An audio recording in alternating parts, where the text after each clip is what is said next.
নমস্কার, a warm welcome to all of you. আজকে West Bengal Council of Higher Secondary Education এবং তাদের science and development wing এর তরফ থেকে আমি শতদল সাহা আবার চলে এসেছি তোমাদের সাথে বিজনেস স্টাডিজ সাবজেক্টের একটা নতুন চ্যাপ্টার নিয়ে।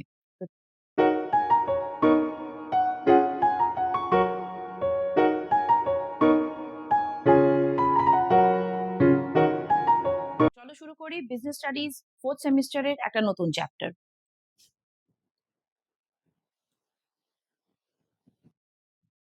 তো আজকে আমাদের চ্যাপ্টার নাম্বার 11 নিয়ে আমরা শুরু করব। চ্যাপ্টারের নাম হলো ফাইন্যান্সিয়াল ম্যানেজমেন্ট। এই ফাইন্যান্সিয়াল ম্যানেজমেন্ট চ্যাপ্টারটা কিন্তু আমাদের টোটাল আগে জেনে নিতে হবে কত মার্কসের। তো এই চ্যাপ্টারটা টোটাল কনসিস্ট অফ 8 মার্কস। 8 মার্কসের টোটাল চ্যাপ্টার। তো এই 8 মার্কসের টোটাল চ্যাপ্টারে আমরা পাবো দু রকম ধরনের কোয়েশ্চেন। দু ধরনের কি কি কোয়েশ্চেন? একটা পাবো আমরা 3 মার্কসের কোয়েশ্চেন। 3 মার্কসের একটা এসএকিউ টাইপ 2 কোয়েশ্চেন পাবো এবং একটা 5 মার্কসের ডিকিউ টাইপের কোয়েশ্চেন পাবো। তাহলে একটা ডিসক্রিপটিভ কোয়েশ্চেন পেলাম 5 মার্কসের এবং একটা 3 মার্কসের কোয়েশ্চেন পেলাম এসএকিউ টাইপ 2। এবার এই চ্যাপ্টারটার মধ্যে আমাদের যেহেতু দু ধরনের কোয়েশ্চেন আছে, 2 মার্কসের কোয়েশ্চেন কিন্তু নেই এই চ্যাপ্টার থেকে। তো একটা 3 মার্কস এবং একটা 5 মার্কস। 5 মার্কস মানে আমাদের ডিসক্রিপটিভ টাইপ অনেকটা লিখতে হবে এবং 3 নম্বর মানে 2 নম্বরের মতন কিন্তু কম লিখলে চলবে না, তার থেকে আর একটু ডিসক্রাইব বেশি করতে হবে, but not like that of 5 marks. Okay, এবার এই চ্যাপ্টারটা, হোয়াট অ্যাবাউট দিস চ্যাপ্টার? এই চ্যাপ্টারটা টোটালি কি নিয়ে? Everything is related to finance. মানে পুরো চ্যাপ্টারটাই কিন্তু ফাইন্যান্স দিয়ে শুরু করব এবং শেষটাও করব ফাইন্যান্স দিয়ে। এবার আমরা সবাই দেখো জানি এই যে আমাদের business is all about finance. তাই জন্য আমরা কিন্তু সবসময় বলি যে finance is the life blood of business, any sort of business. যে কোনো বিজনেস তুমি নাও, আমরা জানি অর্গানাইজেশন বা বিজনেস গুলো দু ধরনের হয়। একটা হয় প্রফিট সিকিং কনসার্ন, আর একটা হয় নন প্রফিট সিকিং কনসার্ন। কিন্তু সে প্রফিট সিকিং কনসার্ন হোক বা নন প্রফিট সিকিং কনসার্ন হোক, মানে যাদের মেন আমাদের অবজেক্টিভটা প্রফিট মেকিং হোক বা নন প্রফিট মানে সোশ্যাল ওয়েলফেয়ার হোক টুয়ার্ডস আ সোসাইটি, যে ধরনেরই অর্গানাইজেশন হোক, ফাইন্যান্স ছাড়া কিন্তু মানে পয়সা ছাড়া কিন্তু কখনোই কোনো বিজনেস চলতে পারে না। তাই জন্য finance is always called as a life blood of any business. তো এবার আমাদের এই ফাইন্যান্সিয়াল ম্যানেজমেন্টটা কি নিয়ে?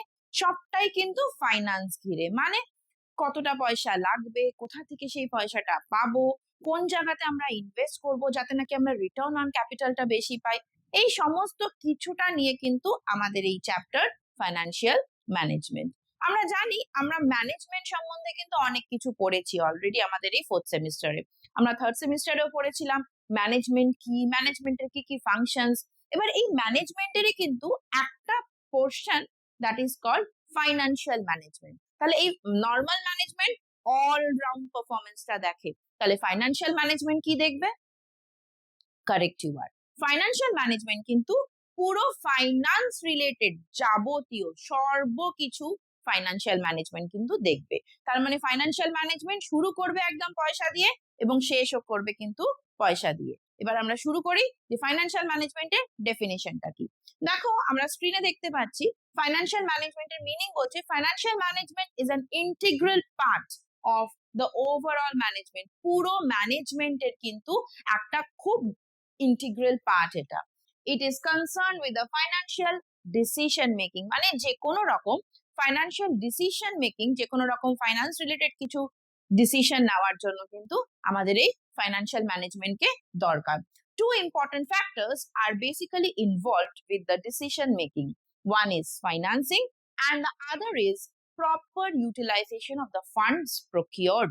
মানে এক নম্বর হলো পয়সাটাকে আমরা কিভাবে, কোথা থেকে পয়সাটাকে আমরা অ্যারেঞ্জ করতে পারবো, কিভাবে অ্যারেঞ্জ করতে পারবো এবং সেই পয়সাটাকে নিয়ে আমরা কিভাবে optimum utilization of the funds, যেটা আমরা টাকাটা পেয়েছি যে কোনো সোর্স থেকে পেয়েছি। আমরা জানি আমরা ক্লাস 11-এ সোর্সেস অফ বিজনেস ফাইন্যান্স পড়েছিলাম, যদি তোমাদের একটু মনে পড়ে তো এই বিজনেস স্টাডিজেই। তো আমাদের ওই বিজনেস সোর্সেস অফ বিজনেস ফাইন্যান্সে কিন্তু আমরা বলেছিলাম যে দু রকম সোর্সেস হতে পারে, একটা হতে পারে ওন সোর্স, ওন ক্যাপিটাল, আর একটা হতে পারে বরোড সোর্স বা বরোড ক্যাপিটাল বা ডেট ক্যাপিটাল। তো এবার এই দু রকম ক্যাপিটালের মধ্যে কিন্তু আমাদেরকে দেখে নিতে হবে যে এই যে সোর্সটা আমরা পাচ্ছি, যেই সোর্স থেকেই আমরা টাকাটা পাচ্ছি, এই ফাইন্যান্সটাকে আমরা কিভাবে অপটিমাম ইউটিলাইজেশন মানে ম্যাক্সিমাম ইউটিলাইজ করব, যাতে নাকি পয়সাটা অন্যভাবে খারাপ ভাবে বা বাজে ভাবে ইউটিলাইজ না হয়, যেটা যেন প্রপার ইউটিলাইজেশন করতে পারি। তাহলে two important factors basically involved with the decision making. Number one is financing and number two is proper utilization of the funds procured. But according to JL Massey আমাদেরকে কি একটা ডেফিনেশন দিয়েছে দেখো, financial management is an operational activities. Financial management হলো একটা operational, যে সবসময় কাজ করছে, operational activities of the business that is responsible for obtaining and effectively utilizing the funds necessary for efficient operations. যে কোনো রকম প্রোডাকশন রিলেটেড কাজ বলো, যে কোনো রকম একটা অর্গানাইজেশনে যত রকম কাজ থাকে, সেই কাজগুলোকে এফিশিয়েন্টলি করার জন্য ফাইন্যান্সিয়াল ম্যানেজমেন্ট কি করে? ফাইন্যান্সিয়াল ম্যানেজমেন্ট ইজ রেসপন্সিবল, শুধু financial management, because finance related কাজ তো ফাইন্যান্সিয়াল ম্যানেজমেন্টকেই দেখতে হবে। So they are responsible for obtaining the funds, effectively utilize করা, যেখান থেকে নাকি আমরা ফান্ডসটাকে প্রকিওর করেছি। অ্যাকর্ডিং টু RM Srivastava, সে কি বলেছেন? The financial management may appropriately be defined as a process of raising, providing, and managing of all the money to be used in connection with the business activities. যে কোনো রকম business অ্যাক্টিভিটিজে যত ধরনের আমরা process হয়, সেই সব প্রসেস গুলোকে ফাইন্যান্সিয়াল ম্যানেজমেন্ট কিন্তু অ্যাপ্লাই করে। অফ রেজিং, পয়সাটা কি করে রেজ করবে, প্রোভাইডিং, কিভাবে প্রোভাইড করতে পারবে বিজনেসকে, এবং managing of all the money to be use, যেই পয়সাগুলো ইউজ হবে সেটা কোথা থেকে পাবো, কিভাবে ইনভেস্ট করব, যাতে নাকি optimum utilization of the funds বিজনেসে করা যায়। Now, on the basis of this above definitions, আমরা discussions যেগুলো করলাম, it can be said that financial management is an integral part of the overall management, পুরো overall management এর একটা কিন্তু খুব গুরুতর পোর্শন এটা, which is concerned with the financial planning, selection of sources, plan করবে ফাইন্যান্স রিলেটেড সমস্ত কিছু, প্ল্যানিং কারা করে? ফাইন্যান্সিয়াল ম্যানেজমেন্ট করে।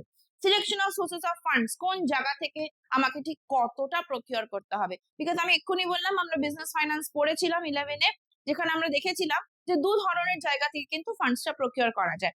এখন দেখো, তোমার আমার মতো নর্মাল সাধারণ মানুষ আমরা কি ভাবি, যে নিজের টাকাটাকেই পয়সাটা লাগাই বিজনেসে, তাহলে কি হবে, আমার কারোর কাছে গিয়ে তো টাকাটা চাইতে হচ্ছে না। কিন্তু আমাকে একটা জিনিস মনে রাখতে হবে, যে আমার যে ফান্ডটা, আমি যদি আমার ওনার্স ফান্ডটাকে আমি ম্যাক্সিমাম ইউটিলাইজ করি, আমি ডেট ক্যাপিটাল বা বরোড ক্যাপিটাল কোথাও থেকে ইউজ না করি, তাহলে কিন্তু আমার অনেক ধরনের প্রবলেম বিজনেসকে ফেস করতে হবে। কখনো কোনো এক্সপ্যানশন গ্রোথ যখন হবে, তখন কিন্তু আমি আর টাকাটা পাচ্ছি না।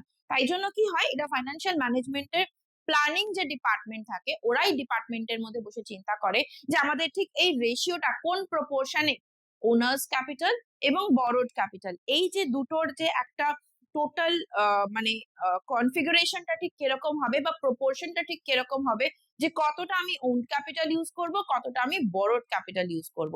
This is very important.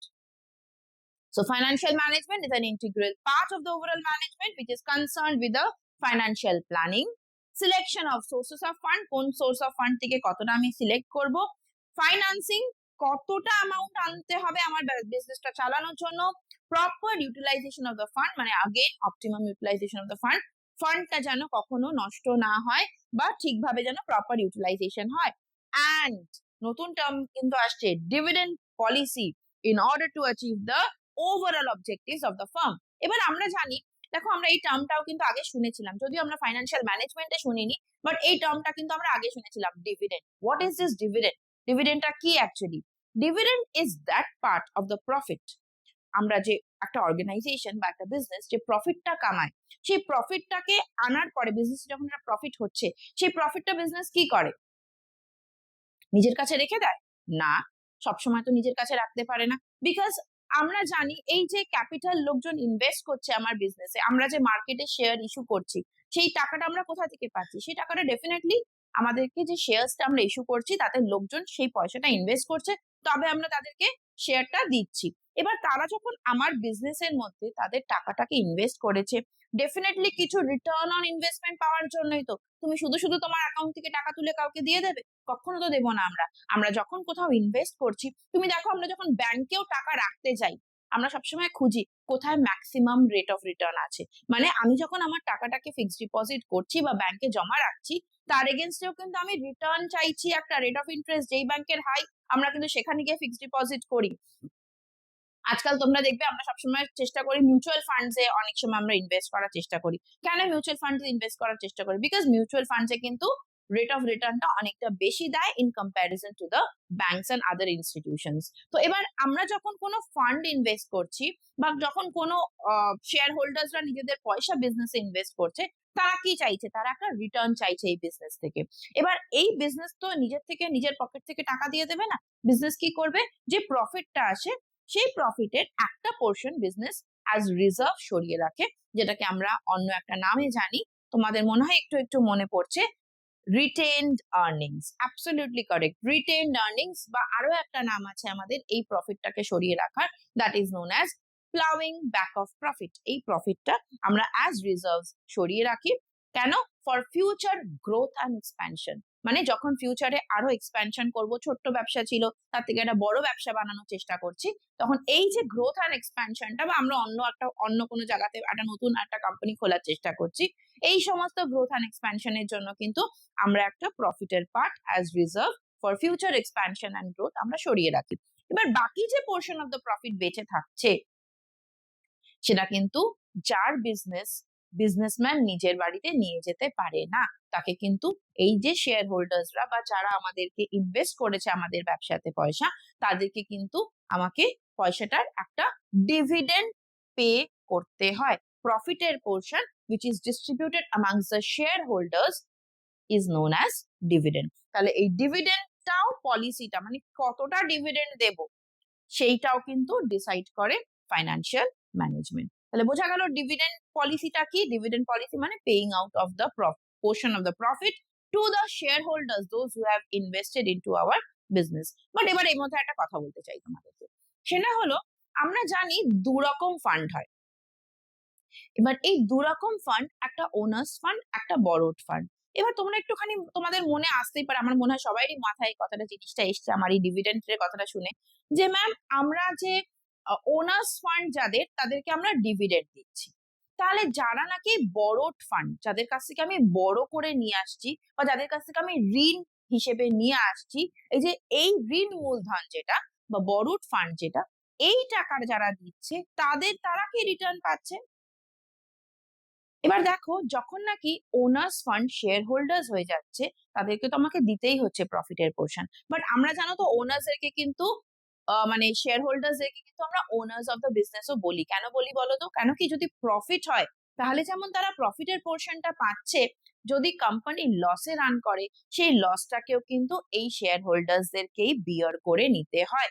তখন কিন্তু আউটসাইডার্সরা বা এই যে ক্রেডিটার্সরা বা যারা বড় ফান্ড, তারা কিন্তু কখনোই ওই লসটাকে বিয়ার করতে চায় না।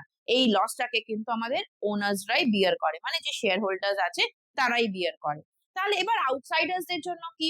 আউটসাইডার্সদের জন্য তো কোনো ডিভিডেন্ড নেই, তাহলে আউটসাইডার্সরা কি পাবে? আউটসাইডার্সদেরকে আমরা ইন্টারেস্ট দিই। এবার আউটসাইডার্স বরোড ফান্ড, তোমরা এটাও পড়েছো বরোড ফান্ড কত ধরনের হয়।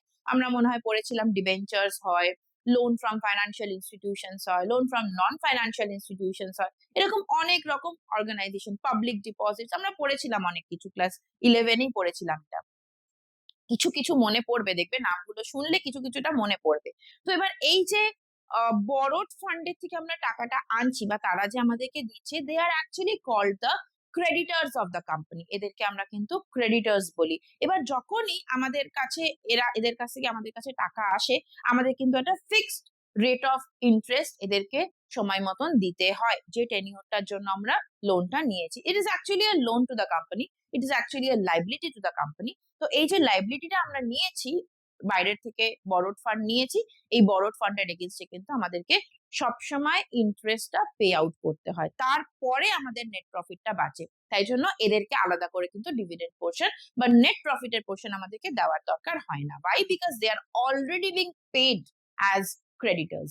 মানে ওদের কাছ থেকে যে লোনটা আনছি আমরা ইন্টারেস্ট অন লোন কিন্তু সময় মতন ওদেরকে দিতেই হচ্ছে। So that is why they are not going to get any portion of the profit as dividend. এবার এত কিছু তো শুনলাম যে ফাইন্যান্সিয়াল ম্যানেজমেন্ট কি কি কাজ করে, আমরা সমস্তটা জানলাম। আশা করি আমরা অল্প অল্প বুঝতেও পেরেছি। আচ্ছা, পুরোটাই বুঝতে পেরেছি, ফাইন। এবার আমরা চলে আসছি ফিচার্স অফ ফাইন্যান্সিয়াল ম্যানেজমেন্টে।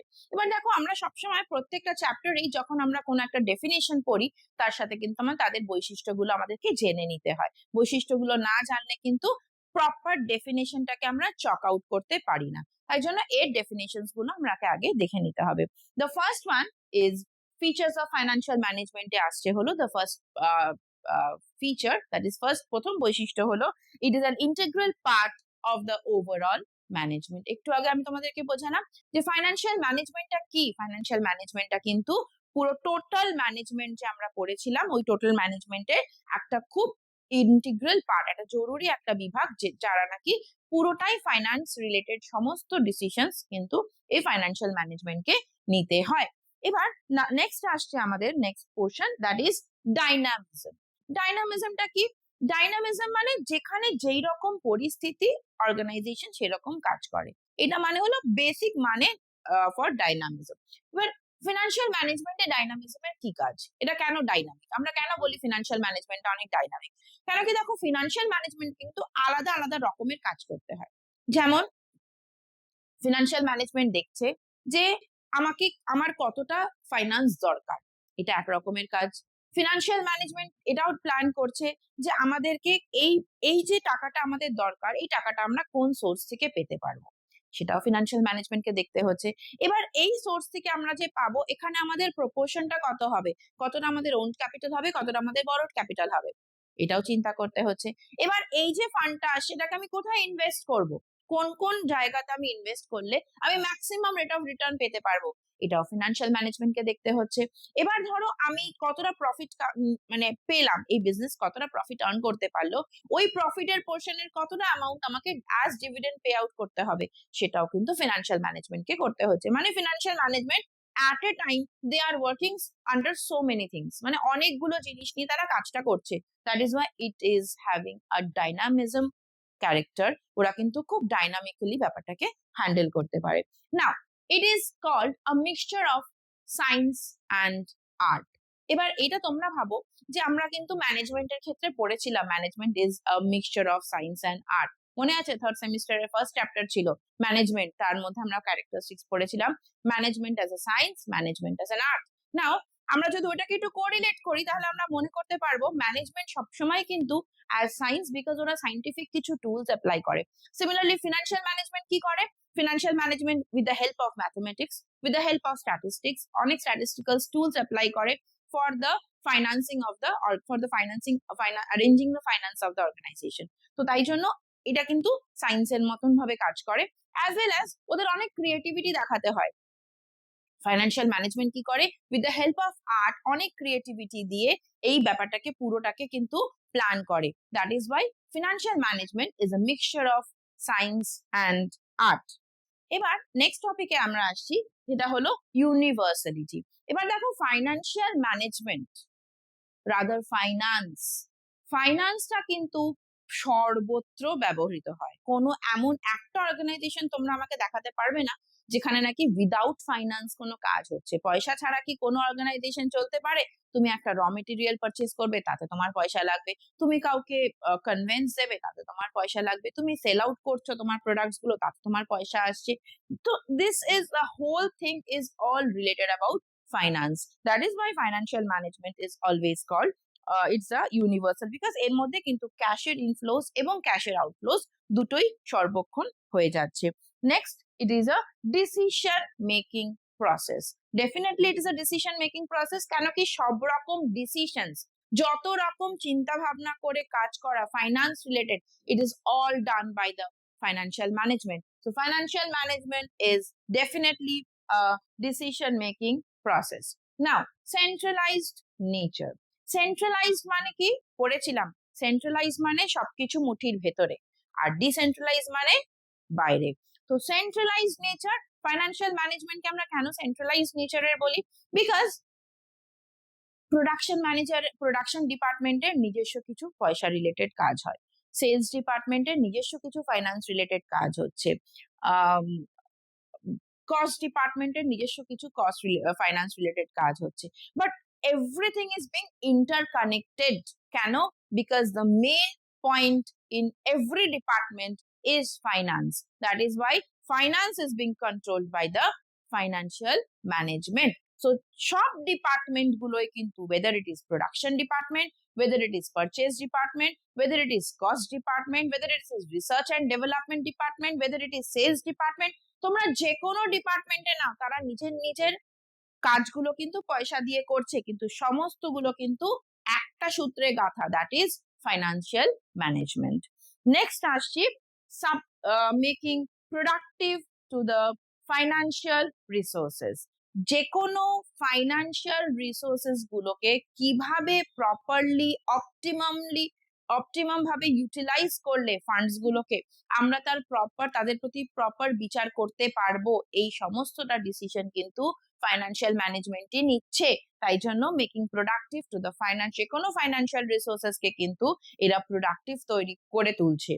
and the last one is subject matter is finance. definitely সর্বত্র, আমি প্রথমেই বলেছি চ্যাপ্টারটা আমরা শুরু করব ফাইন্যান্স দিয়ে, গিয়ে শেষ করব কিন্তু ফাইন্যান্সেই, তার মানে এটার কিন্তু সবটাই জুড়ে একমাত্র ফাইন্যান্স। এবার আমাদের একটা ইম্পর্টেন্ট কোয়েশ্চেন এটা, যেটা নাকি মোস্টলি আমাদের বোর্ডে জিজ্ঞেস করা হয়, what are the objectives of financial management. চলে আসছি next topic, objectives of financial management. এবার দেখো, আমরা জানি ফাইন্যান্সিয়াল ম্যানেজমেন্ট মানে কিন্তু that will be related to somewhere related to profit or wealth. তো এই যে ফাইন্যান্সিয়াল ম্যানেজমেন্টের অবজেক্টিভটা, আমরা এটা objectives of any business is broadly classified into two main categories. Number one, profit maximization objective, আর number two, wealth maximization objective. এবার আগে দেখি what is this about. Profit maximization অবজেক্টিভটা কি? According to the traditional approach, আমরা জানি দু ধরনের অ্যাপ্রোচ, একটা ট্রেডিশনাল অ্যাপ্রোচ, একটা মডার্ন অ্যাপ্রোচ। তো ট্রেডিশনাল অ্যাপ্রোচ আমাদেরকে কি বলছে, যে according to the traditional approach, the basic objective of financial management is to maximize the profit. Those who believe this approach consider the profit is a yardstick of the efficiency, and hence the overall efficiency of the firm is indicated through earning of maximum profit. এটা আমরা জানি সবসময় যে কোনো organisation ভালো কাজ করছে না খারাপ কাজ করছে, এই কাজ করার তাদের যে মাপকাঠিটা, বিচার করার যে মাপকাঠিটা, এই মাপকাঠিটা কিন্তু সবসময় আমরা প্রফিট দিয়ে বিচার করি। যদি একটা অর্গানাইজেশন খুব ভালো কাজ করছে, আমরা কি করে বুঝি? যদি তার at the end of the year তাদের প্রফিট অ্যান্ড লস অ্যাকাউন্টে একটা বেশ বড় সড়ো আমরা প্রফিট দেখতে পাই, তবে আমরা বলি it's a profit seeking organization, দেখো কত প্রফিট করেছে, মানে বিশাল ভালো কাজ করছে। আর যেই আমরা দেখতে পাই যে সেই অর্গানাইজেশনটা কিন্তু তেমন ভালোভাবে চলতে পারছে না বা প্রফিট কামাতে পারছে না, profit they are not able to earn that much of profit, তখন আমরা কি বলি? দেখো ওরা না ঠিকভাবে চলতে পারছে না, ওরা মানে ওদের condition is not very stable company. That is কেন? কারণ কি ওদের ইয়ার্ডস্টিকটাই আমরা মাপকাঠিটাই কিন্তু তৈরি করে রেখেছি প্রফিটের বেসিসে। কেন? কারণ কি this is a traditional approach. So the managers manage the business taking into consideration the profit maximization objective in order to prove their efficiency. তাই জন্য ম্যানেজার্সরা কিন্তু কি করে, প্রফিট ম্যাক্সিমাইজেশন অবজেক্টিভটাকেই ওরা মেইন ইয়ার্ডস্টিক করে বানিয়ে রাখে নিজেদের এফিশিয়েন্সিটা প্রুভ করার জন্য, যে yes we are efficient enough. Why? Because we are earning a huge amount of profit. বা যারা নাকি করতে পারছে না, তারা কিন্তু ব্যাপারটাকে নিয়ে আরো চিন্তা ভাবনা করছে, how to earn more and more profit so that we can prove ourselves to be a very efficient company. Now we will come to the next part, মানে next head এ আসছি আমরা, that is wealth maximization objective.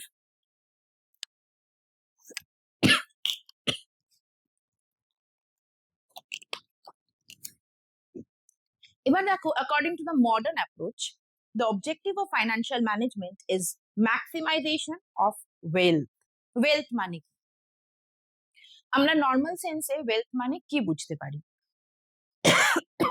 Here wealth refers to the wealth invested by the share holders, মানে যে share হোল্ডার্সরা পয়সাটা invest করছে বিজনেসে modern অ্যাপ্রোচে, তাকে আমরা কিন্তু ওয়েলথ বলছি। The amount of wealth of the share holders is maximum, share হোল্ডার্সরা যে পয়সাটা ইনভেস্ট করেছে তার অ্যামাউন্টটা কিন্তু ম্যাক্সিমাম হবে যদি the net present value of the project for which shares are issued to make investment is maximum. এবার একটা নতুন টার্ম পেলাম কিন্তু আমরা, নেট প্রেজেন্ট ভ্যালু। এই নেট প্রেজেন্ট ভ্যালুটা মানে কি?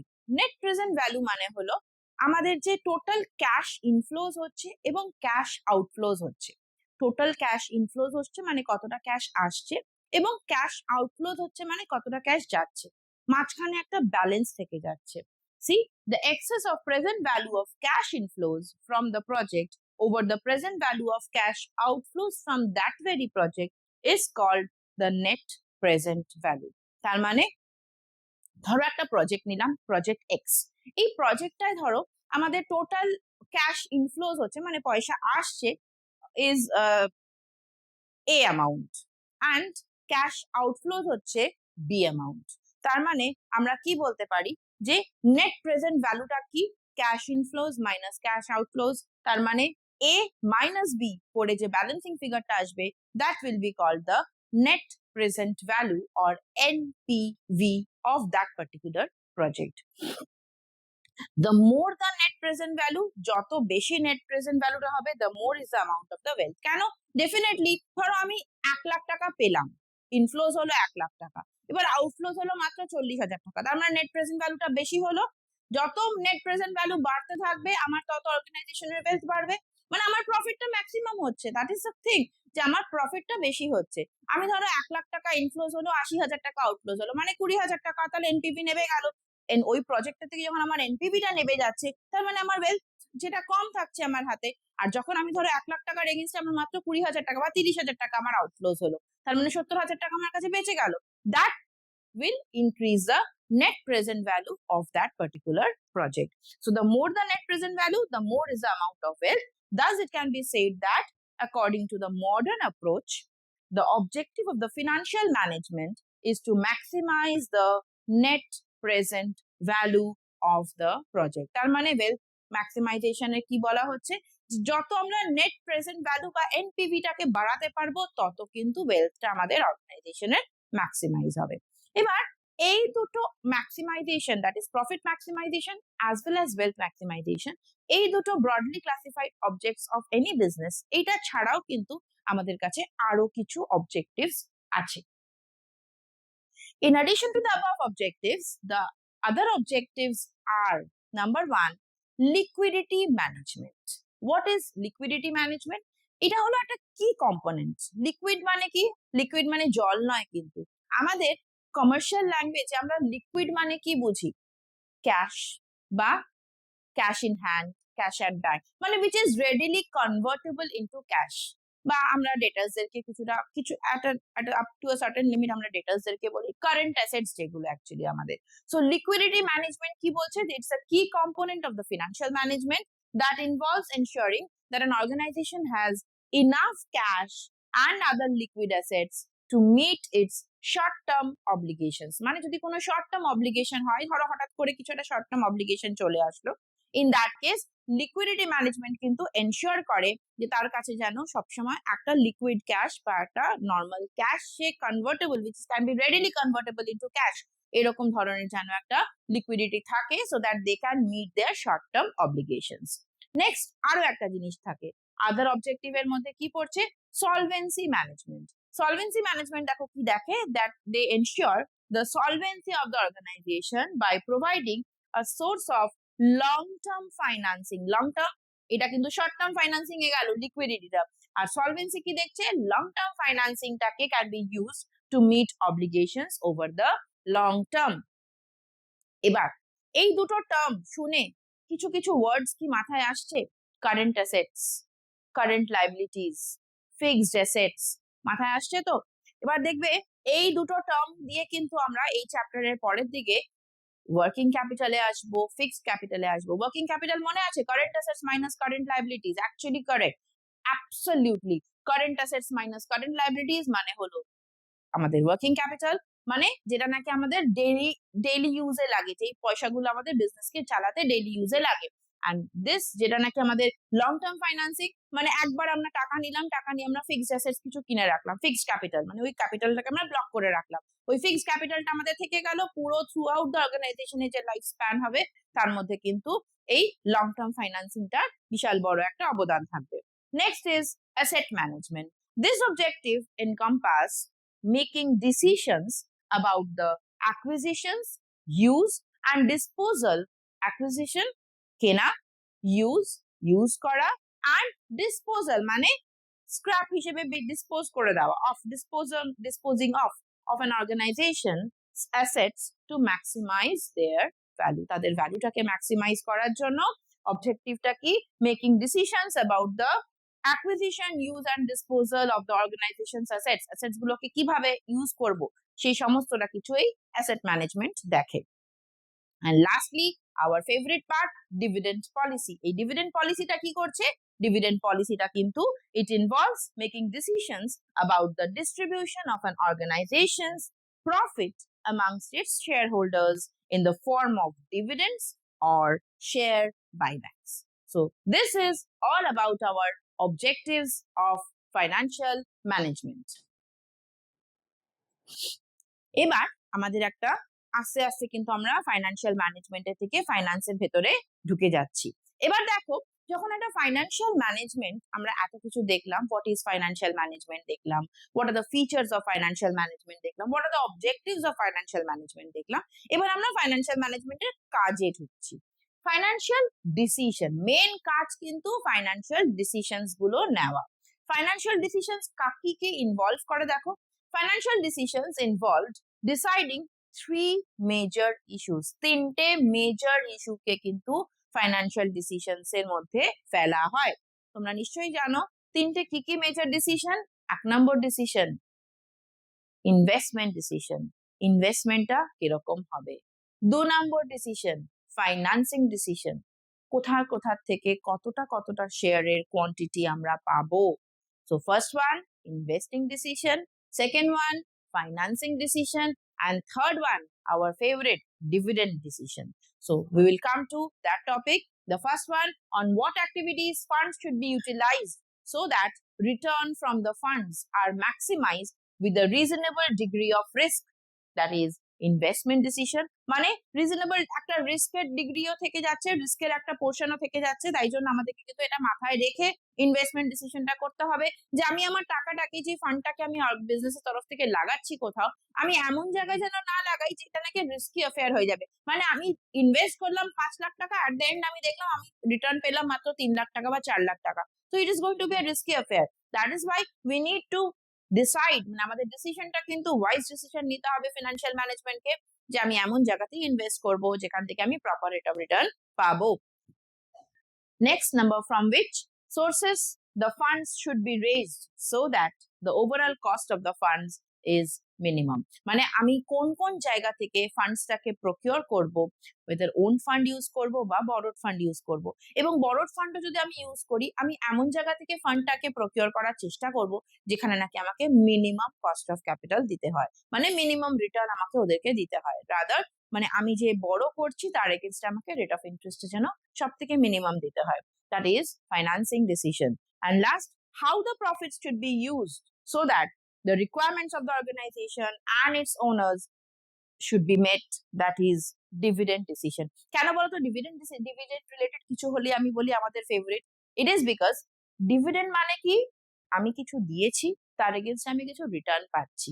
we are all from, আমাদের কিন্তু আমরা যখন এটা বিজনেসটা করছি we should have a commercial mindset। এবার এই কমার্শিয়াল মাইন্ডসেটে আমি শুধু দিয়ে যাচ্ছি, ইন রিটার্ন কিছু পাচ্ছি না, that is of no use.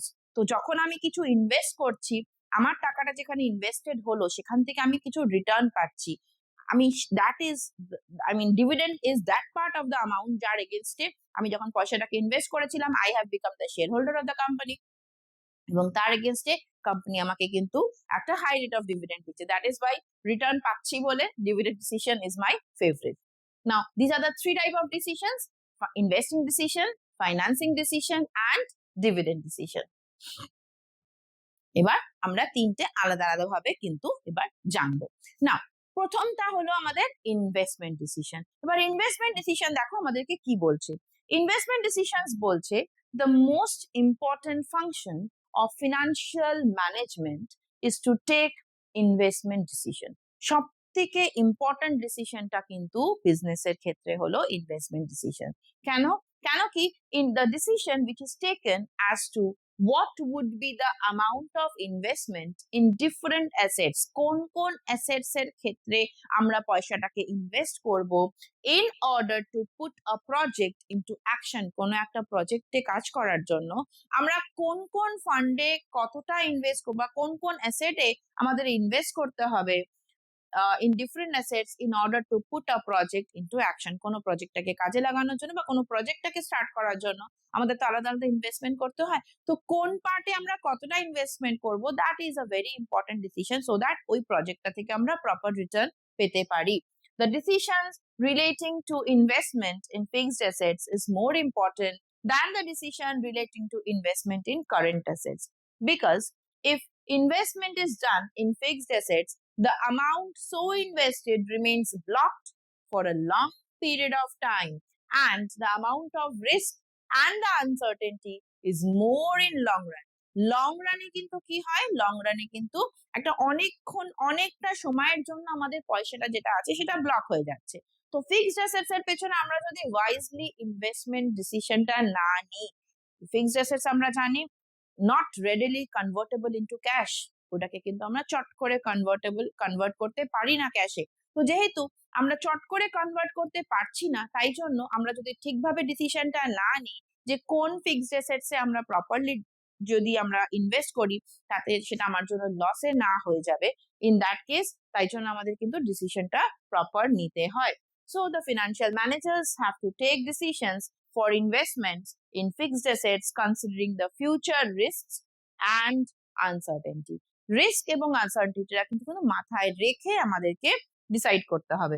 The decision relating to investment in fixed assets is called capital budgeting, and the decision relating to investment in current assets is called working capital management. তাহলে investment decision is one of the important decision। দু রকমের decision হয় investment ডিসিশনে, একটা হয় fixed assets এর উপরে decision, একটা হয় কারেন্ট অ্যাসেটস এর উপরে ডিসিশন। ফিক্সড অ্যাসেটস এর উপরে যে ডিসিশনটাকে নিই that is called capital budgeting, আর মানে কারেন্ট অ্যাসেটস এর উপরে যে ডিসিশনটা নিই that is known as working capital requirement. এবার এই দুটো ডিসিশনই খুব ঠিকভাবে মাথা ঠান্ডা করে ম্যানেজমেন্টকে নিতে হবে, ফিনান্সিয়াল ম্যানেজমেন্টকে। কেন? It is because working capital তো দেখো রেডিলি কনভার্টেবল ইনটু ক্যাশ, চট করে আবার ক্যাশে ফেরত চলে আসলো, তাই জন্য অতটা অসুবিধা হয় না। ধরো বাই চান্স আমি ডিসিশনটা ঠিক নিলাম না, আমি টাকাটা খুব তাড়াতাড়ি রিটার্ন চলে আসে আমার ক্যাশ ফর্মে। কিন্তু ফিক্সড অ্যাসেটসটা যদি আমরা ঠিকভাবে ডিসিশন না নিতে পারি যে ফিক্সড ক্যাপিটাল বা ক্যাপিটাল বাজেটিং এ আমরা কোন কোন অ্যাসেটের পেছনে কিভাবে কতটা খরচা করব, তাহলে কিন্তু আমরা অলরেডি জানি যে ফিক্সড ক্যাপিটালের ক্ষেত্রে কি হয়, টাকাটা অনেক দিনের জন্য ব্লক হয়ে যায়, তাই জন্য ওই ডিসিশনটা কিন্তু ঠিকভাবে নেওয়া খুব জরুরি। এবার আমরা চলে আসছি আমাদের next part, that is factors affecting the investment decision. দেখো যে কোনো ডিসিশন নিতে গেলে তো অনেকগুলো ফ্যাক্টরস আমাদেরকে এফেক্ট করে। তো the following factors effect the long term and the short term investment decision. Number 1, cash flow forecasting.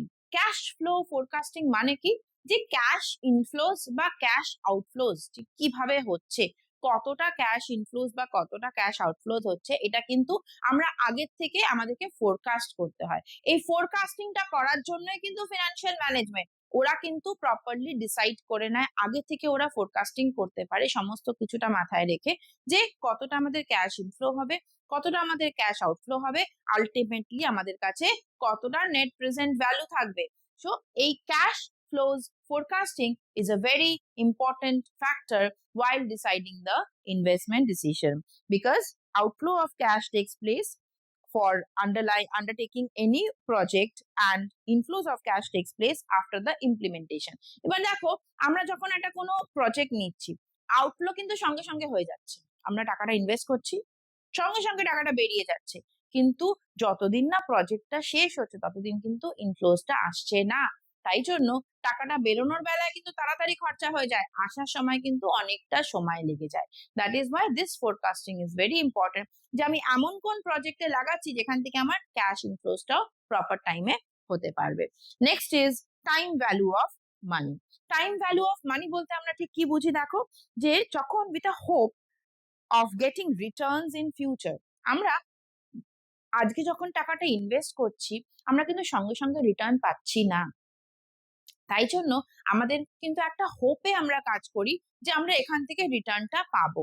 তো টাইম ভ্যালু অফ মানি মানে আমাকে ওই টাইম ল্যাগটা কিন্তু চিন্তা করে নিতে হবে, বিকজ আমি তো ওই একটা প্রজেক্ট করে থেমে যাব না, আমায় কিন্তু আরো প্রজেক্ট কাজ করতে হবে, নাহলে বিজনেস তো চলতেই পারবে না।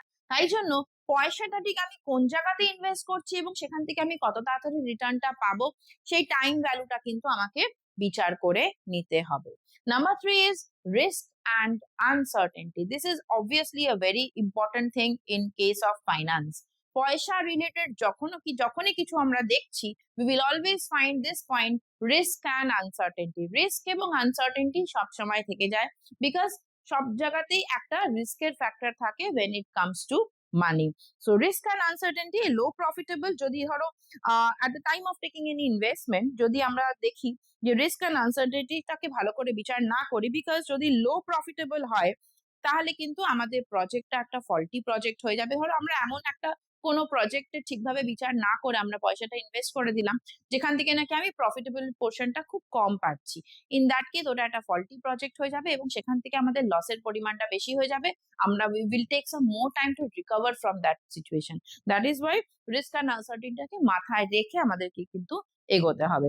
Next is future returns.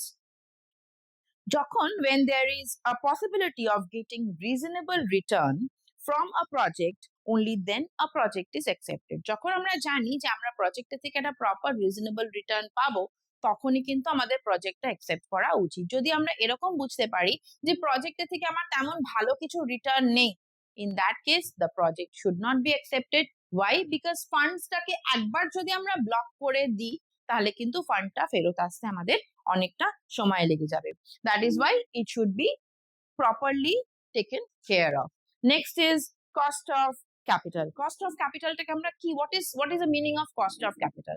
Cost of capital মানে যে আমরা একটা মিনিমাম অ্যামাউন্ট অফ রিটার্ন যেটা আমরা ক্যাপিটালের এগেইনস্টে পে করছি। ধরো আমি কোথাও থেকে এটা বড় করছি, এবার বড় যখন আমি কারোর কাছ থেকে কোনো টাকাটা ধার নিচ্ছি, বড়োইং সাম মানি ফ্রম আউটসাইড সোর্সেস, আমাকে তো তার এগেনস্টে একটা কস্ট অফ ক্যাপিটাল দিতে হচ্ছে, কারণ টাকাটা আমি আমার বিজনেসে আনছি, তার এগেনস্টে একটা আমাকে ওনাকে ইন্টারেস্ট দিতে হচ্ছে। এবার এই যে কস্ট অফ ক্যাপিটালটাকে আমাকে কিন্তু ভালো করে বিচার করতে হবে। ওয়াই? যদি আমি এমন কোনো জায়গা থেকে সোর্স থেকে টাকাটা আনছি যেখানে আমাকে একটা high rate of capital return দিতে হচ্ছে এবং সেই ক্যাপিটালটাকে আমি যখন আমার বিজনেসে ইনভেস্ট করলাম আমি তার এগেনস্টে একটা প্রপার রিটার্ন পেলাম না, প্রপার একখানা সেই টাকাটার আমার রিটার্ন আসলো না, ইন দ্যাট কেস আমার ঘর থেকে তো টাকাটা চলে গেল, বিকজ আমি তো অনেকটা রিটার্ন তাকে দিয়ে দিয়েছি, বিকজ তার কাছ থেকে আমি বড় করেছি, তার কাছ থেকে আমি ধার নিয়েছি, এবার সেই টাকাটা ইনভেস্ট করে আমি অতটা রিটার্ন পেলাম না, অ্যাজ এ রিজাল্ট আমাদের কিন্তু এটা একদম লস হয়ে যাবে। That is why the cost of capital should be taken care of. Next, urgency. অনেক সময় কি হয় আমরা তাড়াহুড়ো থাকে, খুব একটা ধরো একটা প্রজেক্ট আমাদের কাজ শুরু করে দিয়েছি, তখন আমরা হঠাৎ করে দেখলাম আমাদের একটা আর্জেন্সি এসে গেল, মানে একটা ক্রাঞ্চ সিচুয়েশন এসে গেল যেখানে নাকি আমাদের কিছু পয়সার খুব দরকার, তখন আমরা কি করতে পারি, তখন আমরা আর্জেন্সিতে আমরা টাকা নিয়ে ফেলি আর্জেন্সি পিরিয়ডটাকে ওভারকাম করার জন্য। এখন this thing should be taken care of, that we should have, আমাদের কিন্তু একটা সেপারেট ফান্ডের প্রভিশন রেখে দিয়ে কাজটা করতে হবে, so that this urgency period can be removed. And the last one is additional investment. Now in future, in order to keep the production ক্যাপাসিটিটাকে, কেন কি দেখো আমরা যখন একটা পয়সা ইনভেস্ট করি না কোনো জায়গাতে, তখন ওই টাকাটা থেকে রিটার্নটা ক্যাশ ইনফ্লোসটা আসতে কিন্তু আবার আমাদের অনেকটা সময় লেগে যায়। তা এই যে টাইম পিরিয়ড যেখানে নাকি সময়টা পাচ্ছি না আমরা, যেই সময় নাকি টাকাটা আমার কাছে রিটার্ন আসছে না, আমাকে তো সেই সময়ও প্রোডাকশনটা চালিয়ে যেতে হবে। এই যে টাইম ল্যাগ বিটুইন এই প্রজেক্টের, নতুন প্রজেক্টে কাজ শুরু করা এবং পুরোনো প্রজেক্টের দিকে কাজ পয়সাটা আসা, এই যে টাইম ল্যাগ, এই টাইম ল্যাগটার মধ্যে কিন্তু আমাকে একটা অ্যাডিশনাল ক্যাপিটাল বা অ্যাডিশনাল ইনভেস্টমেন্টের জায়গা সবসময় ওপেন রাখতে হবে। ওয়াই? বিকজ এই সময়টাকে কিন্তু আমাকে প্রোডাকশন প্রসেসটাকে কন্টিনিউয়াস চালিয়ে যেতে হবে, আমি কিন্তু থেমে যেতে পারবো না। That is why this additional ইনভেস্টমেন্টের একটা জায়গা সবসময় মাথায় রেখে দিয়ে আমাদেরকে আগে চলতে হবে। তো আমরা ফার্স্ট ডিসিশনটা পড়ে নিলাম, investment decision and the factors affecting the investment decision. এবার আমরা চলে আসছি ফাইন্যান্সিং ডিসিশনে। This is a very interesting portion, কারণ কি দেখবে তোমরা এই পার্টটা অনেকটা পড়ে নিয়েছো already. Financing decision refers to the determination as to how the total funds required by the business will be obtained from various long-term sources. A company can raise finance from various sources such as by issue of shares, company share issue করতে পারে, debentures, or by taking loans and advances. Deciding how much to raise from which source is a concern of the financing decision. এবার আমি তিনখানা part এখানে দেখতে পাচ্ছি, একটা হলো ইস্যু অফ শেয়ার, 2 নম্বর ডিবেঞ্চার্স, and 3 নম্বর by taking loans and advances. কিন্তু কোম্পানিকে কি ডিসাইড করতে হয় বা ফাইন্যান্সিং ডিপার্টমেন্টকে, ফাইন্যান্সিয়াল ম্যানেজমেন্টকে কি ডিসাইড করতে হয় ফাইন্যান্সিং ডিসিশনে, যে এই যে তিনটে পার্ট আমি দেখতে পেলাম, that is issue of shares, debentures and taking loans from financial organizations or any other, taking loans and advances. এবার এই তিনটের রেশিওটা কি হবে সেটা চিন্তা করে দেখে নিতে হবে, সেটাই কিন্তু মেইন কাজ এখানে। The capital procured from these sources can be classified into two main heads. Number one, owned capital. Number two, borrowed capital. So the capital which is procured from the owners of the business is called owned capital. আমরা সবাই পড়েছি এটা আগে। Equity share capital, preference share capital and retained earning. What is retained earning? ওই যে একটু আগে বলছিলাম না, প্রফিটের একটা পোর্শন আমরা সরিয়ে রাখি, plowing back of profit, retained earnings. So retained earnings are the components of the owned capital, and the capital which is procured from any other person other than the owners, মানে এই জায়গাতে যে ওনার্সরা টাকাটা দিচ্ছে, এই ওনার্সদের টাকাটা বাদ দিয়ে any other source থেকে যখন আমরা টাকাটা পাচ্ছি of the business or from any financial institution at a condition of paying interest.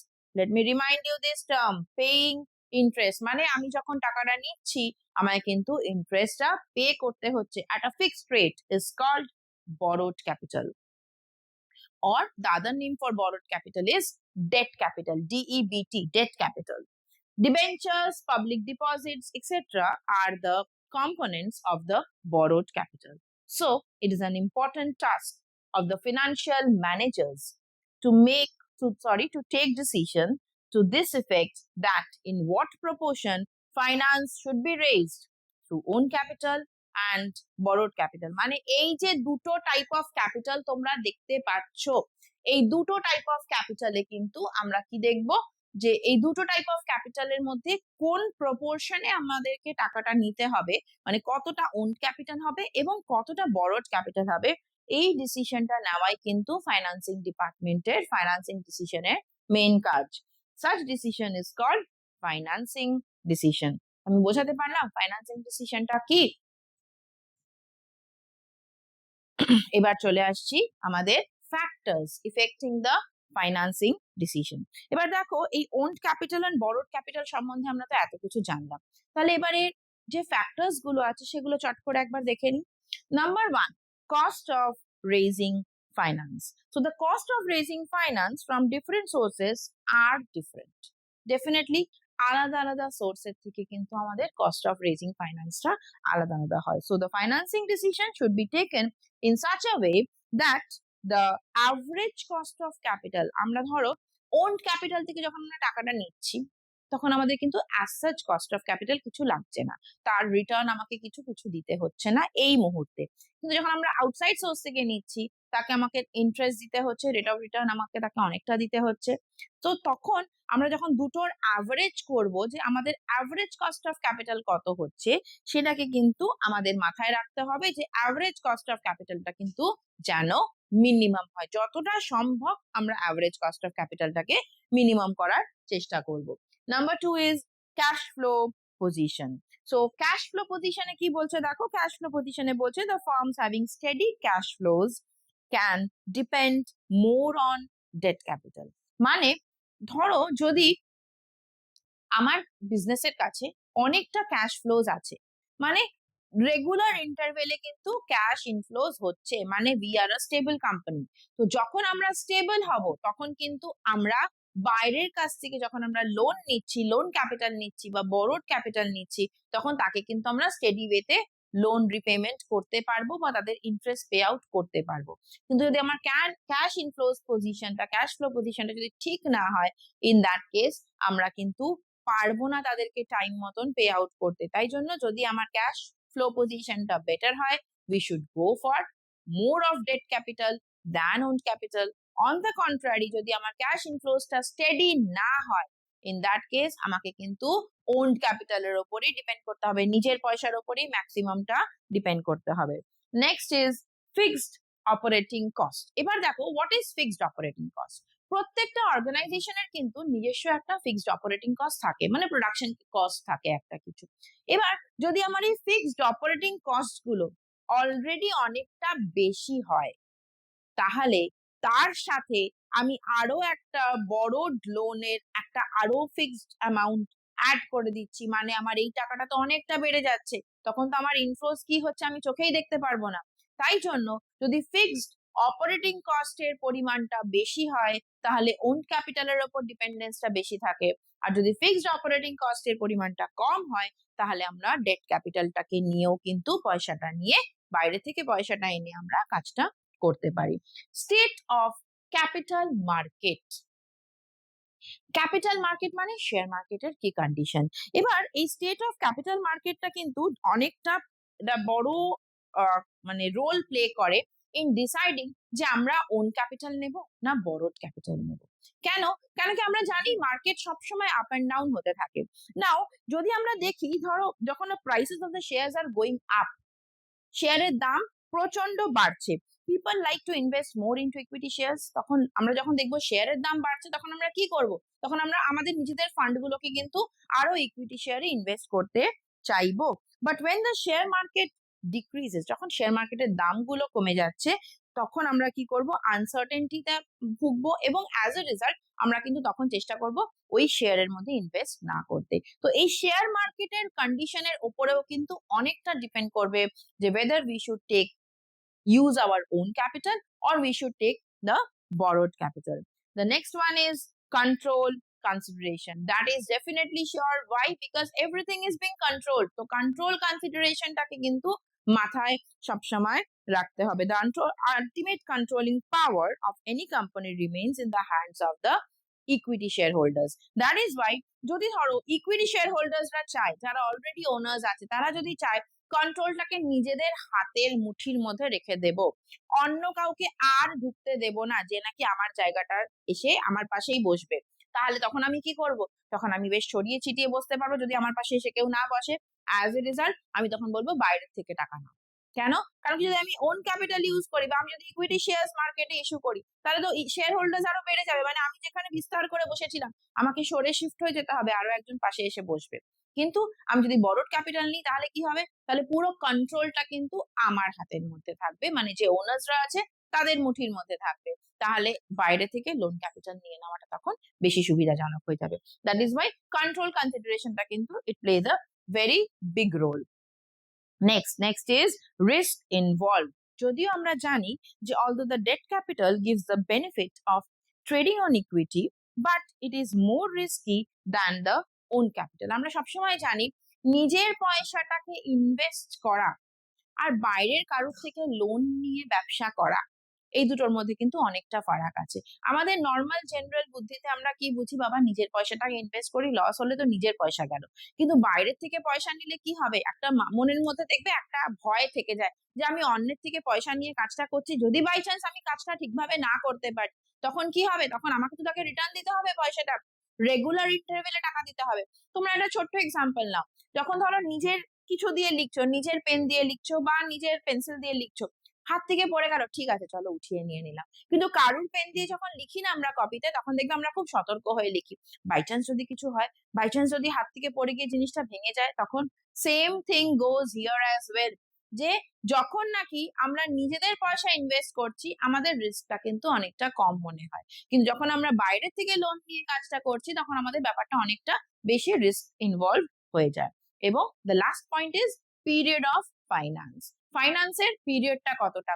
যদি লং রানে অনেকক্ষণ অনেকটা বেশি দিনের জন্য, তার মানে আমাকে রেট অফ রিটার্নটা অনেক দিন দিয়ে যেতে হবে, আর তখন তাহলে আমার নিজের পয়সাটা ইনভেস্ট করাটা বেটার। কিন্তু যদি আমি একটা শর্ট পিরিয়ড অফ টাইমের জন্য ধরো একটা ইনভেস্টমেন্ট নিচ্ছি, তখন নিজের পয়সাটা ইনভেস্ট না করে আমি লোনটা নিয়ে নিলাম, লোন নিয়ে আমি ব্যাপারটাকে তাড়াতাড়ি সর্ট আউট করে দিতে পারলাম।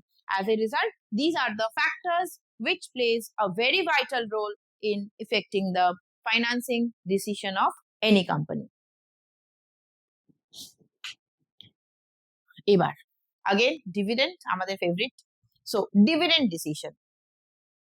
Dividend মানে কি? The part of the divisible profit of any company which is distributed amongst its shareholders is called dividend. এটা আমরা সবাই জানি যে প্রফিটের পোর্শনটা যেটা নাকি আমরা শেয়ার হোল্ডারদেরকে ডিস্ট্রিবিউট করছি, that is called dividend. Every shareholder expects dividend on his investment. প্রত্যেকটা শেয়ার হোল্ডার যে নাকি পয়সা ইনভেস্ট করছে, সে সবসময় একটা ডিভিডেন্ড কিন্তু এক্সপেক্ট করবে যে আমার ইনভেস্টেড অ্যামাউন্টের উপর আমি একটা ডিভিডেন্ড পাবো। Again, part of the divisible profit should be reinvested in order to expand the business in future. এবার ওই যে প্রফিটটা বেরোচ্ছে, নেট প্রফিট যেটা অর্গানাইজেশনে বেরোচ্ছে, তার থেকে কিন্তু একটা পার্ট সরিয়ে রাখাটাও খুব জরুরি। শুধু সবটা পে করে দিলাম, সমস্তটা যা আসলো সমস্তটা সবাইকে আমি বিলিয়ে দিলাম, তাহলে কিন্তু আমার অর্গানাইজেশনটা পরে ফিউচার এক্সপ্যানশন এন্ড গ্রোথ করতে পারবে না।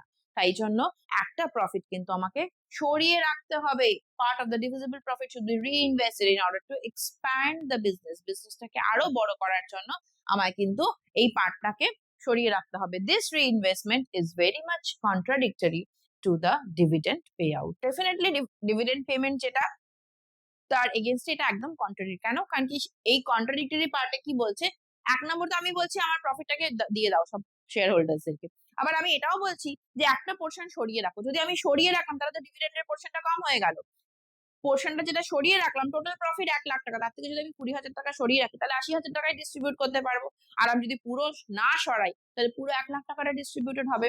Because larger investment results in less dividend pay out. এবার যদি আমি 50,000 টাকা সরিয়ে রাখি 1,00,000 টাকা থেকে for further growth and expansion, তাহলে আমার ডিভিডেন্ডের পোর্শনটা অনেকটা কমে যাচ্ছে। তাই জন্য বলছে because larger investments results in less dividend payout. So it can be briefly said that the decision which is taken in order to determine how much part of the divisible profit will be distributed amongst the shareholders as dividend and how much part will be retained in the hands for plowing it back into the business is known as dividend decision.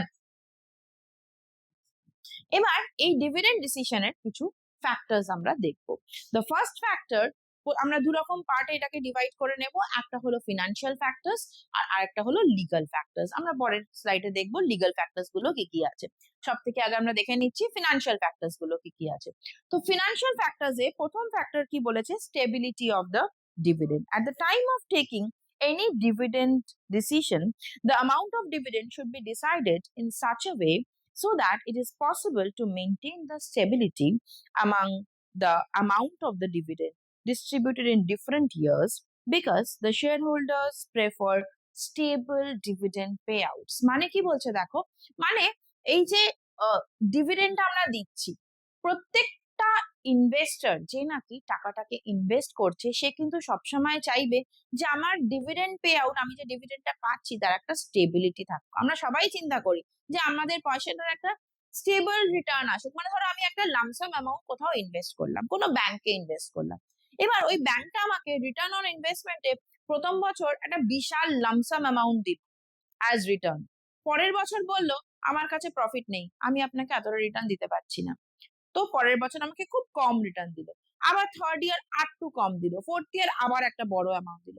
তো আমি কিন্তু আগে থেকে বুঝতেই পারবো না যে আমি সামনের বছর কতটা পাবো। কিন্তু আমি অ্যাজ এ হিউম্যান বিং, আমরা সবাই কি চাই, আমরা সবাই চাই একটা স্টেবিলিটি থাক, মানে একটা সামঞ্জস্য ভাব থাক যে আমি এই বছর যদি 20,000 পেলাম, পরের বছরও 20,000 পাবো, 22,000, 19,000, বাট মোটামুটি না স্টেবল জিনিস আমরা সবসময় পছন্দ করি। একবার 20,000, একবার 80,000, একবার 1,00,000, তারপরে 10,000, এটা আমরা কিন্তু কেউ চাই না। তাই জন্য stability of the dividend is very much important. Next আসছে এক্সপ্যানশন অ্যান্ড ডেভেলপমেন্ট। এবার এক্সপ্যানশন অ্যান্ড ডেভেলপমেন্টটা কিন্তু মাথায় রেখে ডিভিডেন্ডটা সবসময় পে আউট করা হয়। কেন? আমি একটু আগে বললাম একটা এক্সপ্যানশনের জন্য, গ্রোথ অ্যান্ড এক্সপ্যানশন বা ডেভেলপমেন্টের জন্য কিন্তু একটা অ্যামাউন্ট সবসময় সরিয়ে রাখা হয়। তাই জন্য ডিভিডেন্ড পে আউটের সময় কিন্তু এই এক্সপ্যানশন অ্যান্ড ডেভেলপমেন্টের ব্যাপারটা মাথায় রেখে তবেই বাকিটা পোর্শন ডিভিডেন্ড দেওয়া হয়। Payment of long term, long টার্মে পেমেন্ট করার জন্য একটা পলিসি নেওয়া হয়। ডিভিডেন্ড ডিসিশনটা কিন্তু তার উপরও ডিপেন্ড করে যে লং টার্ম অবধি পেমেন্টটা কিভাবে করা হবে। Now next is contractual restriction. Sometimes a long-term loan providing institutions provide loans to a company in such a condition that the company may not pay dividend more than a certain rate until the entire amount of loan is repaid. অনেক সময় কি হয় জানো, আমরা যখন loan নিচ্ছি কোনো organisation থেকে, এবার সেই অর্গানাইজেশনটা একটা আমাদের সামনে কন্ট্রাক্ট রাখে যে আমরা যতদিন না প্রপারলি লোনটাকে রিপে করছি ততদিন কিন্তু ওরা আমাদেরকে প্রপার ডিভিডেন্ড সেম ইকুয়াল রেটে পে করবে না, হয়তো খুব মিনিমাম রেটে একটা পে করবে। যেই আমাদের লোনের অ্যামাউন্টটা ফিনিশ হয়ে যাবে তখন ওরা আমাদেরকে প্রপার দেবে। মানে ধরো আজকে এ অর্গানাইজেশন, কোম্পানির নাম হলো এ কোম্পানি, এবার এই এ কোম্পানিটা কি করেছে, আমি ইকুইটি শেয়ার হোল্ডার্স এর থেকে ইকুইটি শেয়ারের জন্য এগেনস্টে আমি পয়সা নিয়েছি এবং তাদেরকে আমি শেয়ার দিয়েছি। কিন্তু আমি যেহেতু তারা আমার ওনার্স হয়ে গেছে, তাদের সাথে আমি যখন কথা বলছি আমি তখন বলছি দেখুন আমি মার্কেট থেকে এতটা লোন নিয়েছি, তো এবার আপনারা তো আমার শেয়ার হোল্ডার, এবার আমি যখন এই লোন রিপেটা করছি আমাকে আগে এই লোন রিপেটা আগে করে নিতে দিন। Why? Because they are the creditors of the organization. আপনারা তো already you people are the owners of the company. তো আমি আগে এই বাইরের লোকেদের যাদের কাছ থেকে লোনটা নিয়েছি এই টাকাটা আমি আগে ওদেরকে রিফান্ড করে দিই। যেই আমার এই টাকাটা রিফান্ড হয়ে যাবে বাকি যা থাকবে সবই তো আপনাদের কাছে থাকবে, তখন তাহলে আমি আপনাদেরকে কিন্তু ইকুয়াল রেটে প্রপার রেটে ডিভিডেন্ড পে আউট করতে পারবো। দ্যাট ইজ ওয়াই ওরা একটা কন্ট্রাকচুয়াল রেস্ট্রিকশন কিন্তু অনেক সময় রেখে দেয়। Next is cash position. আমার যদি ক্যাশ পজিশনটা খুব খারাপ হয় তাহলে কিন্তু আমি ওয়ার্কিং ক্যাপিটাল রিকোয়ারমেন্টটা ফুলফিল করতে পারবো না। তাই জন্য ক্যাশ পজিশনের ওপরেও কিন্তু অনেকটা লিমিট অব্দি ডিপেন্ড করবে আমি ডিভিডেন্ডটা কত দেবো। ওয়াই? বিকজ আমাকে ক্যাশ পজিশনটা কিন্তু একটা প্রপার ব্যালেন্সিং জায়গাতে রাখতে হবে। Next is financial condition. আমাকে ফিনান্সিয়াল পজিশনটাও অর্গানাইজেশনের দেখতে হবে। আমার এইদিকে ফিনান্সিয়াল কন্ডিশন খারাপ হয়ে যাচ্ছে অথচ আমি আমার যা প্রফিট আসছে সেই পার্টটা আমি সবটা ডিভিডেন্ড দিয়ে দিচ্ছি, দেবো না তো, কখনো কোনো কোম্পানি দেয় না। তাই জন্য সবসময় এই ফিনান্সিয়াল কন্ডিশন বা ফিনান্সিয়াল পজিশনটাকে মাথায় রেখে কিন্তু, বা ধরো আমার অনেক ক্রেডিটার্স হয়ে গেছে, অনেক আমার লাইবিলিটিস হয়ে গেছে, কিন্তু আমি যে প্রফিট পাচ্ছি সেই প্রফিটের পুরো পোর্শন আমি শেয়ার হোল্ডার্সকে দিয়ে দিচ্ছি, কখনোই কোনো কোম্পানি দেয় না। তাই জন্য financial position should be taken care of before distribution of the dividend. Profitability, reinvestment opportunities. এবার কোম্পানি কিন্তু ডিভিডেন্ড দেওয়ার আগে এই প্রফিটেবিলিটি, ইনভেস্টমেন্ট অপরচুনিটিস গুলোকেও কিন্তু মাথায় সবসময় রেখে দেয়। That is, if there is a profitable project in the hand of a company, the company should give more importance two on the creation of reserve. যখন যদি কোম্পানি দেখে যে আমার হাতে অলরেডি অনেকগুলো প্রফিটেবল বিজনেস আসছে, মানে আমি ধরো আজকে একটা মানে আমি আজকে একটা ভালো lump sum amount of profit earn করেছি, এবার আমি দেখছি আমি এটা আর্ন করার পর আমি তো সবটা ডিভিডেন্ড হিসেবে দিয়ে দিতে পারি, বাট আমি দেখছি যে আমার হাতে আরো কিন্তু অনেকগুলো ভালো ভালো কাজ আসছে, তখন আমি কি করব? তখন কি আমি সবটা অ্যামাউন্ট দিয়ে দেবো আমার শেয়ার হোল্ডার্সদেরকে অ্যাজ ডিভিডেন্ড? দেবো না। তখন আমি কি চিন্তা করবো যে আমি যদি বিজনেসটাকে একটু বড় করতে পারি, আমি যদি বিজনেসটাকে ওই রিটেন আর্নিংস হিসেবে একটা রিজার্ভ ক্রিয়েট করে রাখতে পারি বা ফিউচার গ্রোথ অ্যান্ড এক্সপ্যানশন করতে পারি, আমি তাহলে আরো অনেক বেশি কাজ করতে পারবো। অ্যাজ এ রেজাল্ট আমি তখন কি করি, কিছুটা অ্যামাউন্ট ডিভিডেন্ড হিসেবে দিই। Why? Because they are already being told, তাদেরকে বলা হয়েছিল যে আপনাদেরকে ডিভিডেন্ডের পোর্শন দেওয়া হবে, তো আমরা একটা পোর্শন ডিভিডেন্ড হিসেবে দিয়ে দিই, বাকি পোর্শনটা কিন্তু আমরা রেখে দিই ফর ফিউচার ইনভেস্টমেন্ট পারপাস, যাতে নাকি আমরা আরো অনেক বেশি প্রফিট বেশি আগে ফিউচারে দেখতে পাই। রেগুলার ডিভিডেন্ড পেমেন্টটা করাটা খুব জরুরি, because the goodwill of the firm is attach to it. যদি আমরা ধরো একবার একটা পেমেন্ট করলাম, পরের বছর পেমেন্ট করলাম না, আমার গুডউইলটা মার্কেটে নষ্ট হয়ে যাবে। That is Y regular dividend payment is very important. And lastly, একে কিন্তু ভুললে চলবে না, that is government economic policy. অনেক সময় জানো কি হয়, গভর্নমেন্ট না একটা পলিসি বার করে দেয়, এরকম অনেক রকম policy which has been declared by the government, যে একটা কোম্পানি এতটা পার্সেন্টই ডিভিডেন্ড পে আউট করতে পারে, বাকি অ্যামাউন্টটা কিন্তু সবটা অ্যামাউন্ট করতে পারে না। যদি গভর্নমেন্ট এরকম একটা স্ট্রিক্ট ইকোনমিক পলিসি বার করে দেয়, তাহলে আমি চাইলেও আমার সমস্ত টাকাটা তোমাদেরকে অ্যাজ ডিভিডেন্ড পে করতে পারবো না। কেন? কারণ কি we will have to wait there. Why? Because the government has declared that you cannot pay more than 2% of the profit. If it is declared that you cannot pay more than this much percent as out of your profit, তো তুমি চাইলেও, if at all you wish যে না, I want to give my entire profit to the shareholders, if at all we wish, then to, since there is a declaration that you cannot pay this much amount, more than this much amount of profit, you are not in a position to pay the entire amount to your shareholders. So these are the factors that is affecting the dividend decision of any company. And the legal factors এক্ষুনি আগে বলেছিলাম, একটা financial factors হয় আর কিছু legal factors হয়. The dividend policy of a company should always remain confined within the limit provided by law. According to the legal provisions, a company cannot make payment of dividend out of paid up share capital because it will reduce the capital, which will adversely affect the security of the debt providers. Therefore, it should be kept in mind that the dividend is not in a paid out of capital. According to Article 205 of the Companies Law, dividend can be paid out of the current year's profit or the profits of the previous years made for depreciation. মানে একটা depreciation এর জন্য provision রেখে কিন্তু বাকিটা amount as dividend pay করতে হয়. You cannot go beyond that. Next topic, financial planning. Now, financial planning কি বলছে? Financial planning is a process of estimating the financial requirements which, number one, specifies the source of raising finance. Number two, ensures availability of funds according to the requirements. Number three, allocate the funds among different financial areas according to their requirements and ensure smooth utilization of funds by eliminating the problem of overcapitalization and undercapitalization. মানে planning সমস্তটা related to finance. আমরা normal planning পড়েছিলাম, ম্যানেজমেন্টের function, number one function planning. This is financial planning, which is all related to finance. Thus, it can be said that financial planning is a process of estimation of funds required at present as well as in future and determination of the ways of optimum utilization of that very fund in order to perform the financial activities smoothly. Next চলে আসছি আমাদের last topic for today, importance of financial planning. But দেখো, finance is said to be the lifeblood of the business. এটা আমি আমাদের আজকের class শুরু হওয়ার প্রথম সেন্টেন্স বলেছিলাম যে ফাইন্যান্সকে আমরা কি বলি?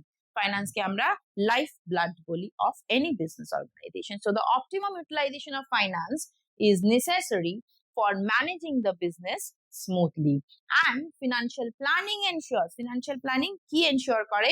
Optimum use of the finance, যাতে ফাইন্যান্সটা অপটিমাম ভাবে প্রপারলি ইউটিলাইজ হয়। For this reason, financial planning is very important to every business enterprise. The following points will highlight the importance of financial planning. Number one, prevention of surplus and shortage of capital. কোথাও surplus capital রয়েছে, কোথাও shortage of capital রয়েছে, এইটাকে কে ঠিকভাবে manage করতে পারে, properly prevent করতে পারে? ফাইন্যান্সিয়াল প্ল্যানিং প্রিভেন্ট করতে পারে।